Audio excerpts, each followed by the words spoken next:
Let's talk about torsional shear stress and the deformation due to torsion, which we call angle of twist. Our stress is in the shear direction, meaning it's parallel to the surface.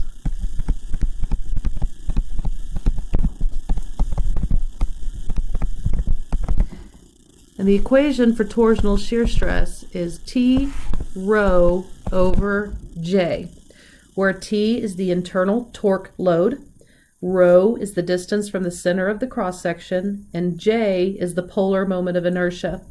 In this class, we will only have circular cross-sections, so either be a solid circular cross-section or a tubular circular cross-section.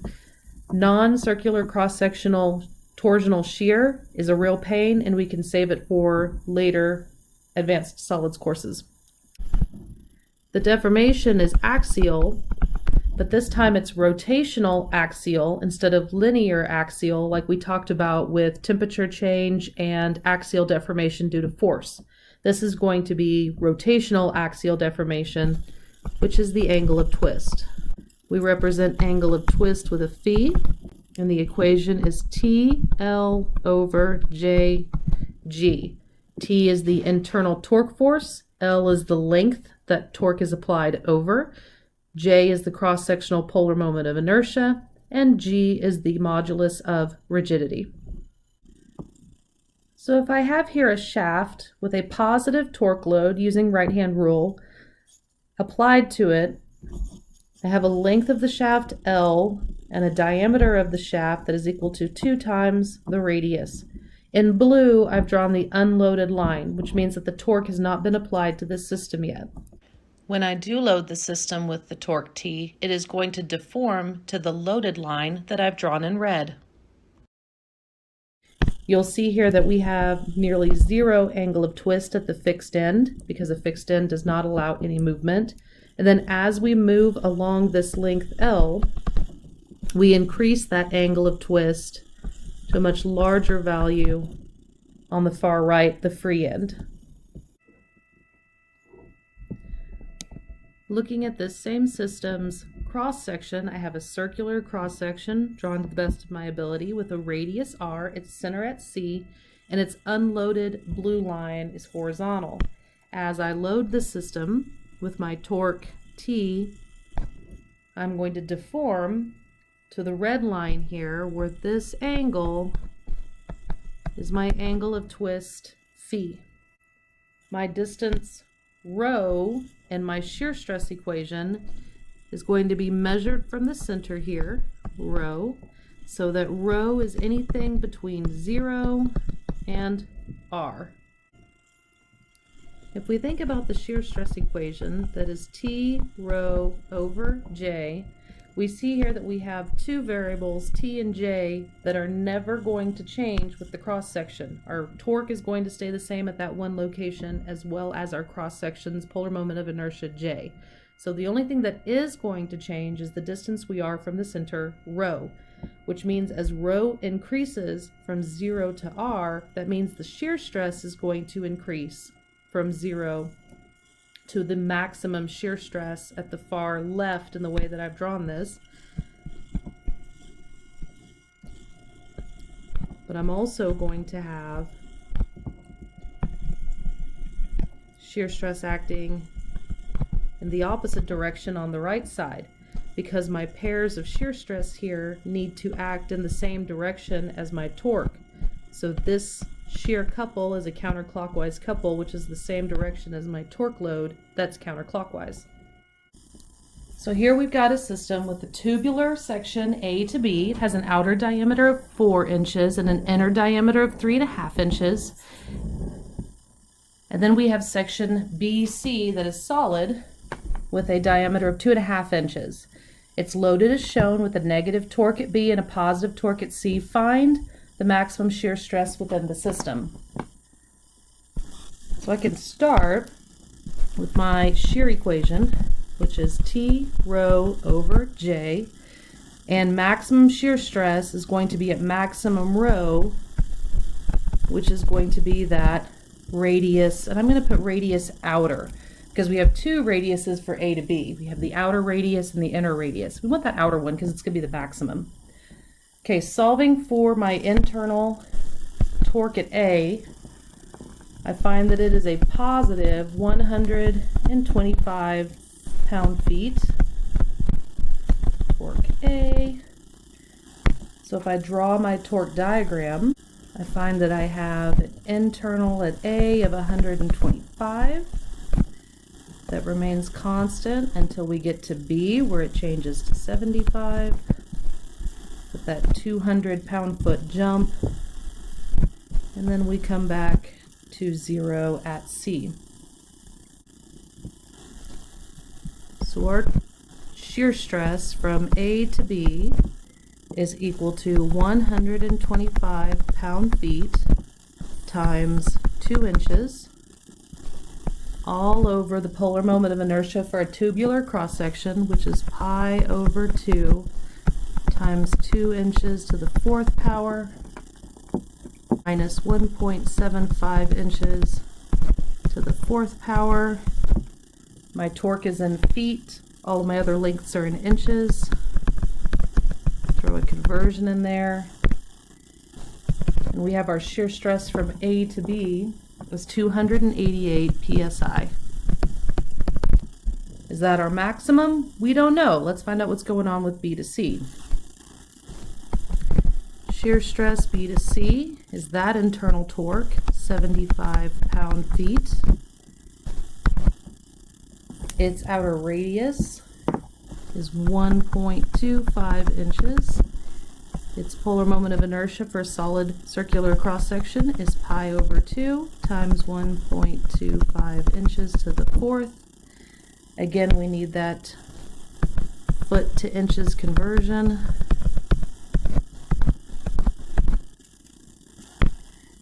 And we have the shear stress value from B to C as 293 psi. I'm not writing directions on here, but I guess I should. See, A to B is negative, B to C is positive, which means negative and positive respectively for their shear stresses.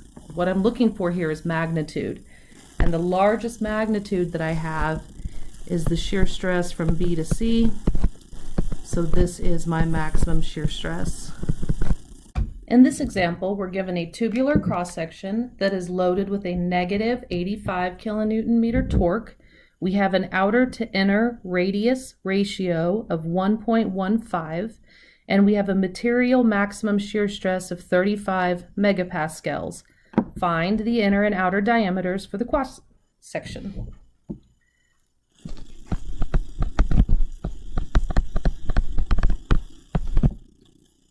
My equation for torsional shear stress is equal to T rho over J. So if I've got a maximum shear stress here and I'm doing a design, I need the maximum shear stress, which will be at maximum rho, and in our case that is R outer. So rho max is equal to RO. My J for a tubular cross-section is pi over 2 times the outer radius to the 4th minus the inner radius to the 4th. That's going to leave me two unknowns, but I have this ratio up here. So that tells me that my inner radius is equal to my outer radius divided by 1.15. So I can plug that in up here, and now I have one unknown. So let's plug everything together. We have 35 megapascals is equal to 85 kilonewton meters times my outer radius all over pi over 2 times my outer radius to the 4th minus my outer radius divided by 1.15 to the 4th. I've got megapascals and kilonewtons, so let's get these all into one unit. Solving this equation for my outer radius, I have 158 millimeters.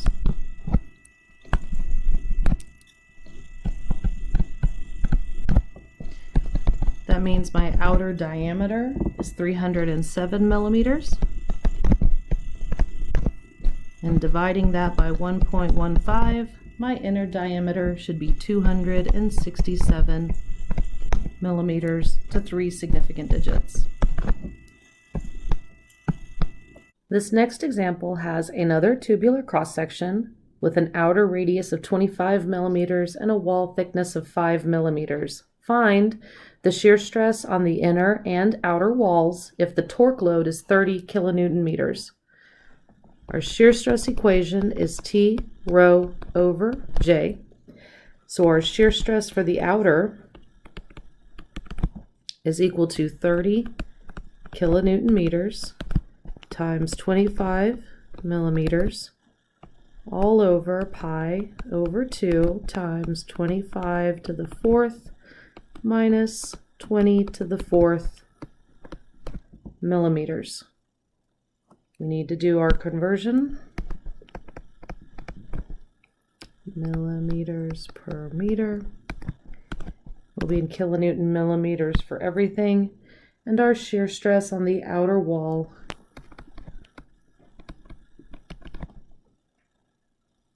is 2.07 gigapascals in magnitude.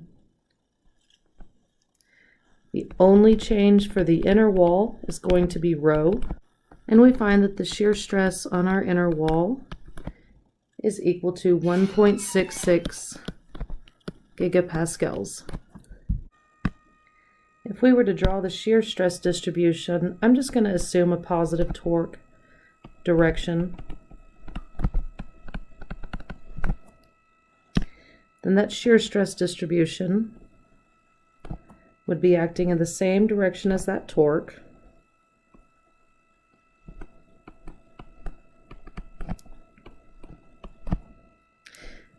Where our shear stress value right here on the inner wall would be the 1.66 gigapascals, and that shear stress magnitude on the outer wall is the 2.07 gigapascals. And then it approaches zero shear stress in the center and again increases out to the 1.66 at the inner wall and the 2.07 at the outer wall. In this system, we have a 40 millimeter solid shaft that has 3 torque loads applied and a fixed end at D. Torques A and C are both negative and torque B is positive. Find the angle of twist of point A with respect to D. Very first thing I want to do is solve for my reaction at D, and I find that it is a positive torque of 145 kilonewton meters. The angle of twist is going to be solved with superposition, and it's going to be the sum of each individual torques, lengths, polar moment of inertia, and modulus of rigidity. I have a negative 75, so this is going to hop up here to positive 75 internally. And then we have 130, so this is going to come down to 55. Across here, 200, so it's going to bring it up here to 145. And then we go across and come back down here to equilibrium and 0. I see from my torsion diagram I have 2 areas that are positive and 1 area that is negative. So that means I'm going to have 2 angles of twist that go in the counterclockwise direction and 1 angle of twist that goes in the clockwise direction. Because this is a constant diameter and constant material throughout the system, then I can take my J and my G out of the equation. So phi A with respect to D is equal to 1 over JG of my positive 75 kilonewton meters acting over 2.5 meters, my negative 55 kilonewton meters acting over 3 meters, my positive 145 kilonewton meters acting over 0.75 meters. And this gives me an angle of twist of A with respect to D of 131.25 kilonewton meters squared all over my polar moment of inertia pi over 2 times 40 millimeters to the 4th times the modulus of rigidity for steel, which is 75 gigapascals, Okay, remember that a gigapascal is a kilonewton per millimeter squared. So I can come up here and do 1,000 millimeters per meter squared, and that'll fix that meter. So everything's in kilonewtons and millimeters. And that'll give me my angle of twist, A to D, equal to 6.96 radians. It's a really big angle of twist. It's positive. In this example, I have a tubular cross-section that has an 1.5 inch outer radius and a wall thickness of 1/2 inch. The length of the shaft is 2 feet, and the modulus of rigidity for the material is 8,000 ksi. We want to find the maximum torque we can apply to the system so that the shear stress does not exceed 125 psi and the angle of twist does not exceed 1/2 degree. The equation for shear stress is torque rho over J. So if we have 125 psi, that's going to equal to the torque, which is what we're finding. Maximum stress will be the maximum radius, which in our case is going to be 1.5 inches, all over the polar moment of inertia, which is pi over 2 times 1.5 to the 4th minus 1 to the 4th, and this will be in inches to the 4th. We find that our torque with the stress limitation is equal to 531.78 pound-inches of torque. Solving for angle of twist, phi is equal to TL over JG. So we have our phi of 0.5 degrees is equal to torque times length, and that was given to us at 2 feet, all over J, pi over 2 times 1.5 to the 4th minus 1 to the 4th, and modulus of rigidity, which is 8,000 ksi. We have units all over the place, so let's do a conversion here of 12 inches per foot. And that'll get my length converted. So my answer will be in kips and inches. Oh, we have degrees. So let's convert that to radians, pi over 180. There we go. And we get a torque value of 18,563 pound-inches.